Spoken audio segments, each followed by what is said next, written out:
One inmate inside this prison murdered at least 15 young men and hid their bodies beneath his floorboards. Another was serving as a police officer who became one of Britain's most prolific sex offenders. And another wiped out an entire family in a single brutal attack. This is HMP Full Sutton. Located in East Yorkshire, HMP Full Sutton is one of the most secure prisons in the United Kingdom. As a Category A prison, it houses offenders considered among the highest risk in the country. Over the years, serial killers, murderers, terrorists, and some of Britain's most dangerous offenders have all been held behind these walls. The prison is also known for a specialist unit, often referred to as the Beast Wing, a section used to house offenders convicted of serious sexual offences. One of the most infamous inmates known to have spent time there was serial killer Dennis Nilsen.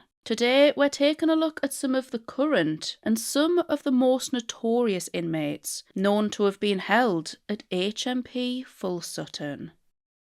For 17 years, women were led to trust this man because he was a police officer and were deceived into thinking that his status would keep them safe. But instead, it helped him hide what he was doing. This is the case of David Carrick. Between the ages of 28 and 45, while serving as a Metropolitan Police officer, David Carrick repeatedly abused, raped and controlled women who believed they could trust him. For almost 2 decades, he abused his role and hid behind the authority of his uniform. Before becoming one of Britain's most prolific sex offenders, David joined the Metropolitan Police in 2001. But shockingly, his sexual offending appears to have begun almost immediately after he became an officer. Time and time again, David would use his role to gain trust, reassure victims, and convince them that they were safe with him. Behind closed doors, however, the reality was very different. One of his earliest known victims was just 20 years old. David invited her to what he described as a housewarming party at his flat. He reassured her that she had nothing to worry about, even telling her that he would be the safest person she could go with, just because he was a police officer. But when she arrived, there was no party. Instead, David held her there against her will for hours. He repeatedly forced himself upon her, and when she tried to resist, he used violence to hold her down, and at one point pressed a black handgun against her head. Whether the weapon was real or an imitation has never been established. After eventually escaping, the victim attended A&E, suffering both internal and external injuries. She had bite marks on her body and chunks of hair missing after being dragged around the flat. She told a nurse that she had been raped by a police officer, and according to reports, she was advised that a charge might not be brought and she would be better off trying to move on with her life. That's exactly what she did. On 2 separate occasions in 2004, he then sexually assaulted 2 female police officers, one of which had actually been from his own team. The first he flirted with and invited her back to his flat, then ignored her objections and forced himself upon her anally. During this attack, he reportedly told the victim, "This is what I do." What's even more shocking is that a year later in 2005, and while carrying out many of these offences, David even completed a police training course on domestic abuse. In 2008, he began a relationship with a 21-year-old barmaid. David was 12 years older than her, and she would later go on to become a police officer herself. He was her first sexual partner, but instead of protecting that trust, he exploited it. Throughout the relationship, he repeatedly forced himself upon her. She feared that no one would believe her if she did speak out, especially given David's position within the police. But when she finally found the courage to leave, David responded by brandishing a knife and slashing her work shirts, seemingly hoping she would get into trouble with her employer. And from here, it seemed the abuse within his relationships only got worse. David then entered a 6-month relationship with a woman after meeting online. Vulnerable and unhappy in her marriage, she eventually moved in with him along with her 10-year-old daughter. What followed was a campaign of control and abuse. David isolated her from her friends and family, monitored her through cameras installed in the home, controlled what she ate, and supervised almost every aspect of her life. Her weight dropped dramatically in just a matter of months. And tragically, her daughter witnessed the abuse taking place. Even after surgery to remove hemorrhoids, David forced her to have anal sex. By the time she finally escaped, she had become suicidal. His next relationship, which lasted from 2017 until 2019, was equally disturbing. David controlled who she saw, what she wore, what she ate, where she went, and even which side of the pavement she walked on. He constantly reminded her that he was a police officer and repeatedly told her that he was the law. He again watched her through the cameras inside his home and even prevented her from seeing her own son for around a year. He humiliated her, belittled her career as a mental health nurse, and subjected her to repeated sexual violence. On some occasions, he even locked her naked inside the cupboard under the stairs, even while she was suffering from panic attacks. He urinated on her and forced her to swallow it. And during the relationship, she contracted an STD from him. This was all while David continued meeting other women through dating sites, who he also raped. This victim eventually reported him after hearing that he had been arrested in 2021. Many of David's victims remained silent for years, with most believing that they would never be believed because he was a serving police officer. When finally brought before the courts, David initially denied the allegations, either claiming the sexual activity never happened or insisting that it had been consensual. But eventually, the scale of his offending became impossible to deny. He pleaded guilty to 49 offences committed over a 17-year period while serving as a police officer, including rape, sexual assault, coercive and controlling behaviour, and false imprisonment. In total, he admitted to at least 71 acts of serious sexual violence against 12 victims. For those crimes, David received 36 life sentences and was ordered to serve a minimum of 32 years. But even that wasn't the end. While already in prison, David was convicted of 2 further historical offences, one involving a 12-year-old girl and the other involving another woman. The court heard that the girl had been abused by him for around 18 months before she finally found the courage to tell her mum what had been happening. Those convictions resulted in David receiving his 37th life sentence, and he'll not be eligible for parole until at least 2055. When complaints of a blocked drain were made, no one expected what would be revealed: human remains. And that was only the beginning. This is the case of Dennis Nilsen. Born in Scotland in 1945, Dennis would later become one of Britain's most notorious serial killers. Between 1978 and 1983, he murdered at least 15 young men and boys in London. For years, he managed to avoid suspicion. Unlike many serial killers, Dennis didn't stalk strangers in dark alleyways or attack people at random. Instead, he targeted vulnerable young men that he met in a pub or on the streets. Many were homeless, homosexual, or simply struggling with difficulties in their own lives. Dennis would invite them back to his home, offering them food, alcohol, somewhere warm to stay, or simply company. To his victims, he appeared friendly and approachable, but once they were inside, the situation would take a deadly turn. After offering food or alcohol, Dennis would strangle his victim, typically with a ligature, either to death or until unconscious. If unconscious, Dennis would then drown them in the bath or sink before performing a disturbing ritual.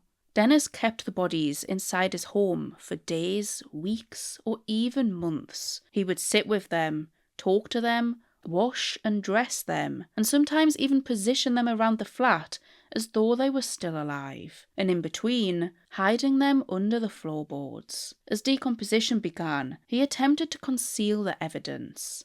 At his first address, he burned the remains in a bonfire at the bottom of his garden. And when he later moved to a flat in Cranley Gardens, disposing of the bodies became far more difficult. Eventually, he began cutting up the remains and attempting to flush them down the toilet. But by February 1983, residents of the building had become increasingly frustrated with blocked drains and a foul smell that seemed to be getting worse.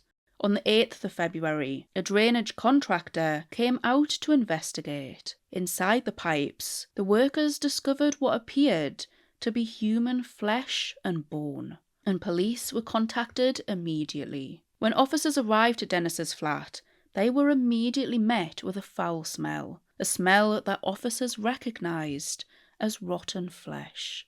Officers were direct.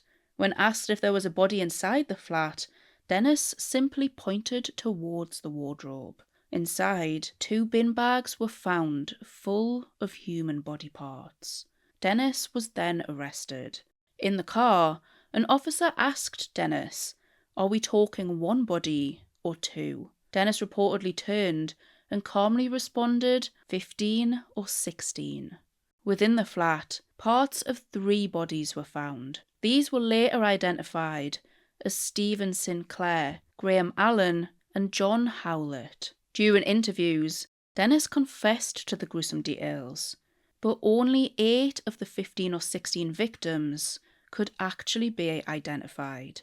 Tragically, the rest still remain without a name. His trial began in October 1983. Dennis attempted to argue diminished responsibility, claiming that mental abnormalities had affected his actions, but the jury rejected that argument. He was convicted of just 6 of the murders and 2 attempted murders. Dennis Nilsen received a whole life order, and the judge described his crime as unforgettable tales of horror. After serving time in several prisons, Dennis was eventually held at HMP Full Sutton. He remained there until the 12th of May 2018, when he died in his cell at the age of 72, following internal bleeding after abdominal surgery. A woman was seen running for her life through the streets of Jersey, and behind her was a man armed with a knife. But what police discovered inside the family home was even more horrifying. This is the case of Damian Rzeszowski. On the 14th of August 2011, at 2:58 p.m, emergency services received calls from witnesses reporting that a woman was being chased through the streets of St Helier by a man armed with a knife. When officers arrived, they quickly realised that the attack outside was only part of a much larger tragedy. Inside the family home, multiple victims had already been attacked. What had unfolded in just 15 minutes would become one of the worst mass killings in the history of the Channel Islands. Damian Rzeszowski was a Polish national who had briefly served in the army before meeting his future wife, Isabella. The couple moved to Jersey in 2004 and married the following year. Together, they had 2 children, 5-year-old Kinga and 2-year-old Kasper. Isabella's father, Marek, had also moved to St Helier, and for several years the family appeared to be building a life together. But in the months leading up to the attack, cracks had begun to appear. In June 2011, Isabella admitted she had been having a 2-month affair, but Damian struggled to come to terms with the revelation. In retaliation, he had a one-night stand of his own before attempting to take his own life the following month. Yet, despite the turmoil, the couple agreed to try and make their marriage work. Then came the weekend of the attack.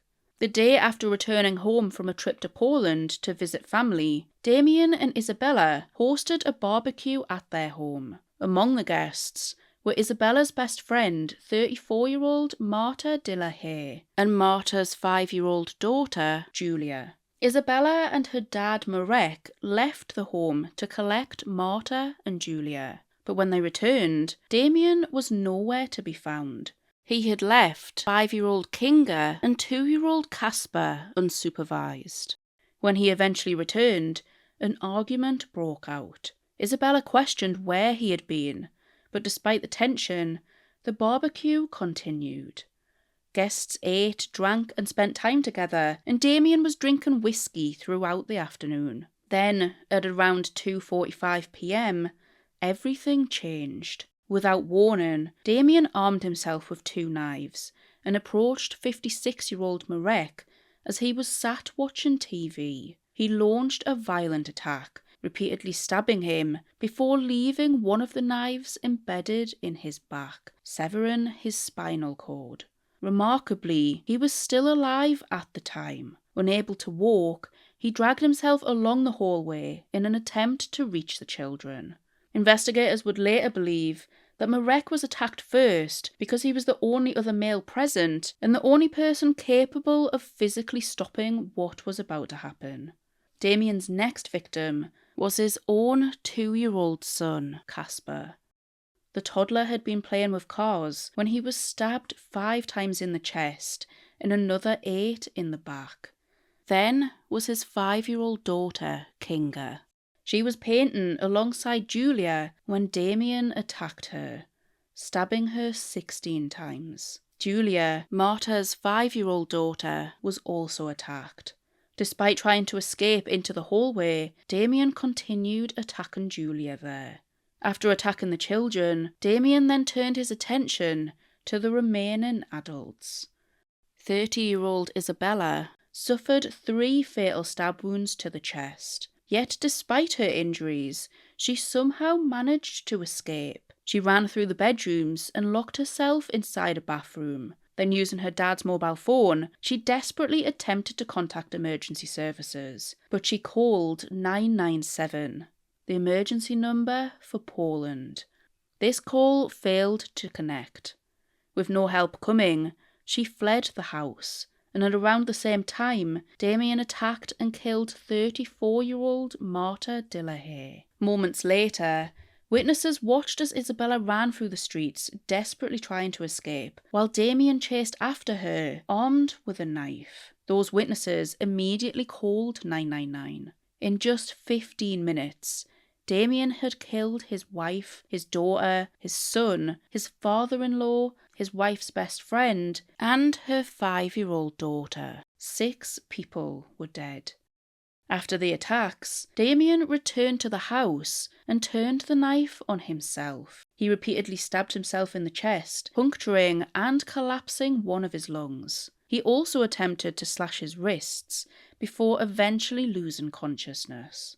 As officers worked through the scene, one of the victims' mobile phones repeatedly rang and received text messages. At the time, they had no identity for this victim, so eventually they answered the phone. On the other end was Marta's worried husband and Julia's father. He was expecting them to have been home earlier that evening. Instead, officers had to deliver news that no parent or husband should ever have to hear. When the case reached court, Damian denied murder but admitted manslaughter on the grounds of diminished responsibility. His defence argued that he was suffering from moderate to severe depression that had triggered psychotic symptoms. Damian claimed he had heard voices and insisted that he couldn't remember attacking the children. The court also heard that he had a history of violence and had been involved in around 10 fights since moving to Jersey. He was described as a pressure cooker without a safety valve. Throughout the proceedings, Damian showed little emotion. Damian Rzeszowski was sentenced to 30 years imprisonment for manslaughter. Initially, he was detained at Broadmoor Hospital before later being transferred into the prison system and eventually arriving at HMP Full Sutton. Years later, concerns about his mental health resurfaced. In January 2018, Damian was diagnosed with a psychiatric disorder and was monitored after overdosing on paracetamol and antidepressants. The following month, he was moved to the segregation unit after damaging his cell. 45 days later, he was returned to a normal wing. Then, just 4 days after that move, Damian was found hanging in his cell in 2018. Prison staff had already decided to refer him back to Broadmoor Hospital only 2 weeks earlier. A teenage girl disappeared after meeting a man at a church. 17 years later, her remains were discovered hidden inside that very building. But by then, the man suspected of killing her had already moved to another country and was in prison for a second murder. This is the case of Danilo Restivo. The first warning signs appeared in 1992. Across Italy, women began reporting something deeply unsettling. Locks of hair were being cut from their heads without their knowledge. In total, 9 separate reports were made. At the centre of those allegations was a young man named Danilo Restivo. At the time, the incidents were viewed as bizarre and disturbing, but few could have imagined what would follow. A year later, on the 12th of September 1993, 16-year-old Elisa Claps disappeared. That morning, she met 21-year-old Danilo at the Trinita Church in Potenza in Italy. Elisa planned to meet a friend outside the church afterwards, but Elisa never showed. Then when she failed to return home, her family reported her missing. As the last known person to see her alive, Danilo was questioned by police, but he claimed to know nothing about her disappearance. Investigators were suspicious, yet without enough evidence to charge him, the case eventually went cold. For nearly 2 decades, Elisa's family were left without answers.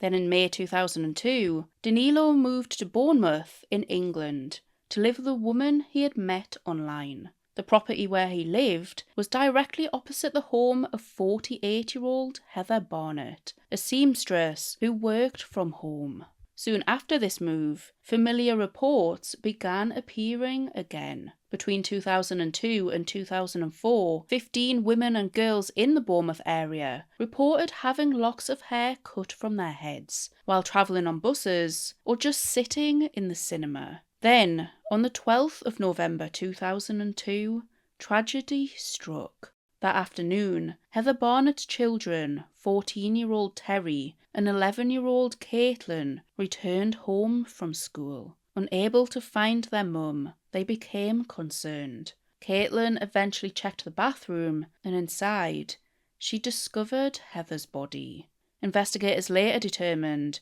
that she had been struck over the head with a hammer-like object before being dragged into the bathroom. Her throat had been slashed and her breasts had been removed. Under one hand was a clump of her own hair, and placed in the other hand was a clump of hair belonging to another woman. What's even more unsettling is that after the murder, while forensic examinations were taking place, Danilo comforted Heather's children.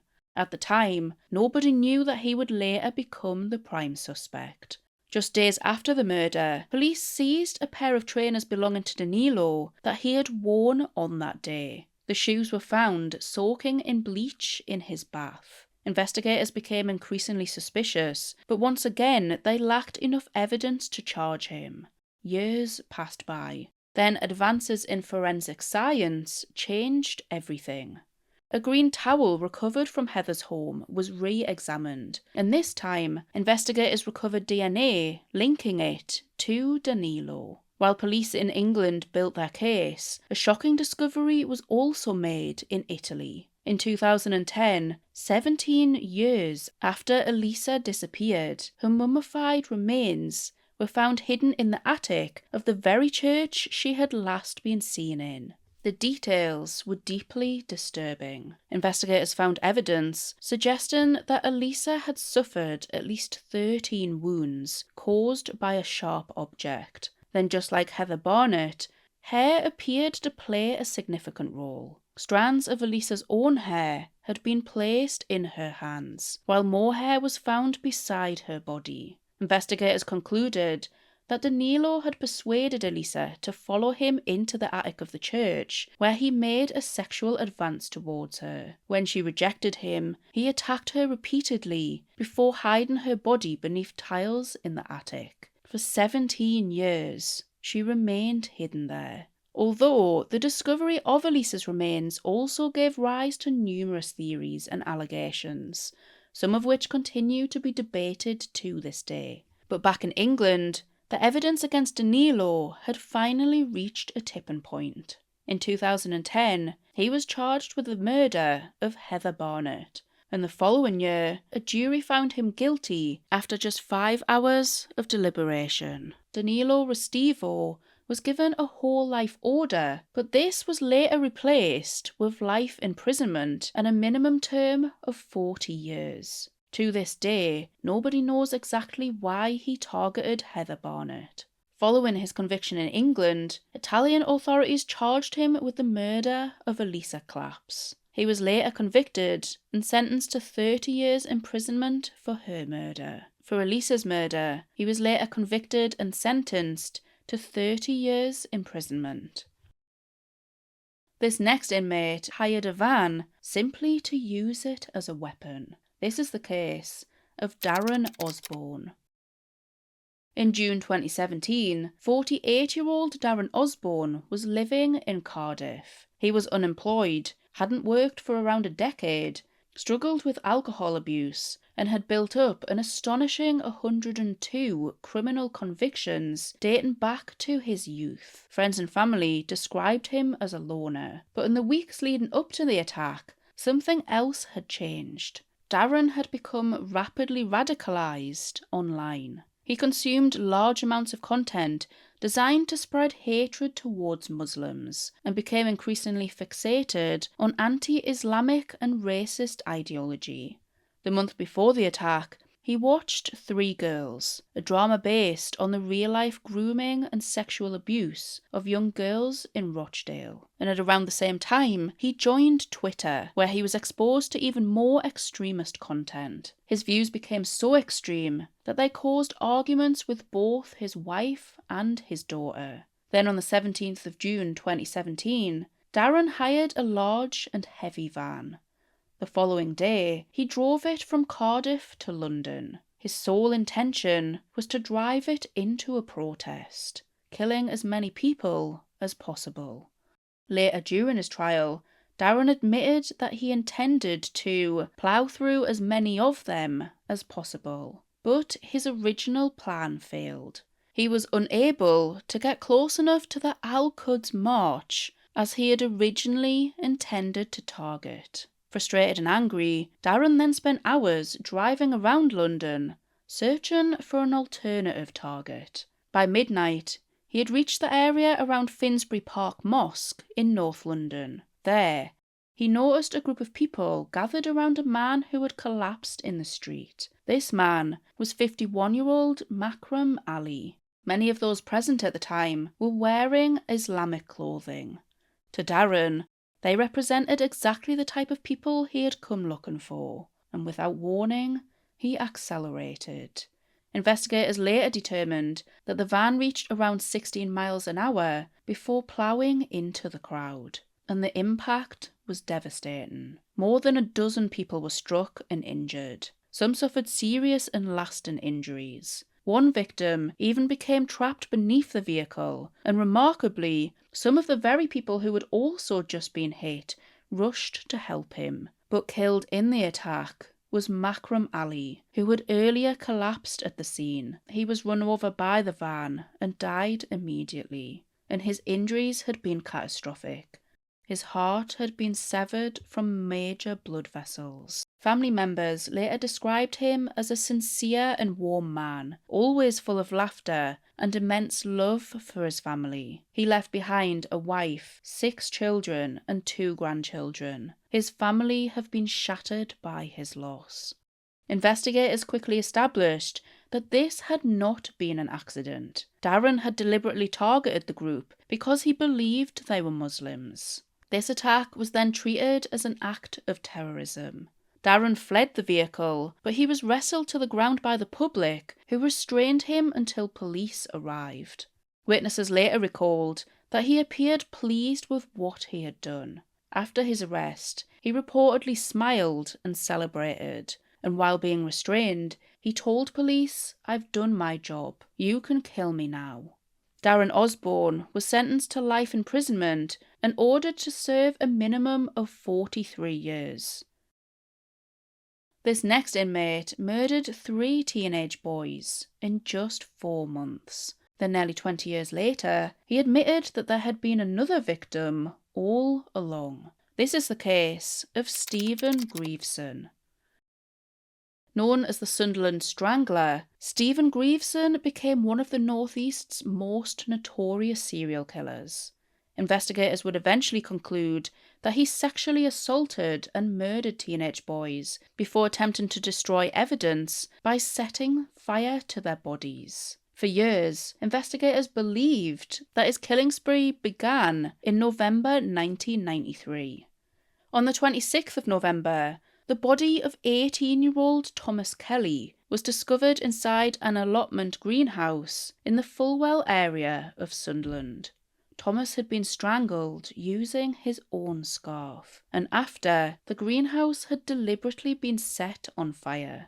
At the time, investigators struggled to determine exactly what had happened. Then just 10 weeks later, there was another victim. On the 8th of February 1994, firefighters responding to a blaze inside an empty house on Roker Terrace made a grim discovery. Inside was the body of 15-year-old David Hansen. Like Thomas Kelly, David had been strangled, but this time with a piece of cloth. And then again, the scene was set alight. But before investigators could fully piece everything together, another teenager disappeared. One of David Hansen's friends, 15-year-old David Grief, had helped contribute towards a wreath for David's funeral. But David Grief never made it to his friend's funeral. The day before the funeral, David Grief vanished.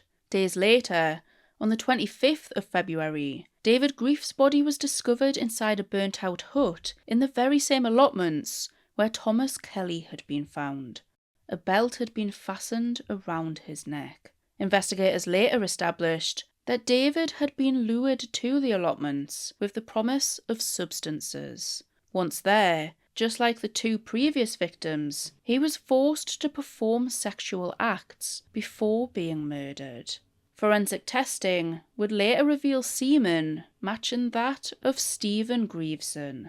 The similarities between all 3 murders were now impossible to ignore. Each victim was a teenage boy, each had been strangled, and each body had been left at a scene that was deliberately set on fire. Yet, despite the pattern, investigators initially struggled to understand what they were dealing with. In fact, because of the limited evidence available early in the investigation, some believed that the deaths had been linked to teenagers experimenting with solvents that had somehow gone tragically wrong. But the reality was far darker. Prosecutors argued that Stephen was a deeply troubled and repressed homosexual who was unable to accept his own sexuality. According to the prosecution, he killed his victims to prevent them from revealing what had happened between them. But there was no evidence to suggest that any of the victims were homosexual themselves. Then, on the 11th of March 1994, Stephen Grieveson was arrested on unrelated charges. And while in custody, he allegedly confessed to a fellow prisoner that he had engaged in sexual activity with a boy before killing him. And the evidence just continued to mount. Fingerprints discovered at the scene of David Hansen also later matched that of Stephen Grieveson, and his trainers matched a shoe print found on the floorboard. Eventually, he was convicted of all 3 murders. Stephen Grieveson received 3 life sentences and was ordered to serve a minimum of 35 years. For most killers, that would have been the end of the story. But nearly 2 decades later, Stephen shocked investigators further with a confession nobody was expecting. In 2013, he admitted responsibility for another murder, his first murder in fact. A crime that had remained unsolved for more than 20 years. The victim was 14-year-old Simon Martin. Back in May 1990, Simon's body had been discovered inside a derelict building on Walker Terrace by two boys playing inside. Simon had been found half naked and beaten to death with a piece of rubble. The case remained unsolved for 23 years. Stephen told police that he and Simon had gone to the building after playing football together. According to Stephen, he performed a sexual act on Simon and then became terrified that the teenager would tell somebody. To prevent that from happening, he killed him.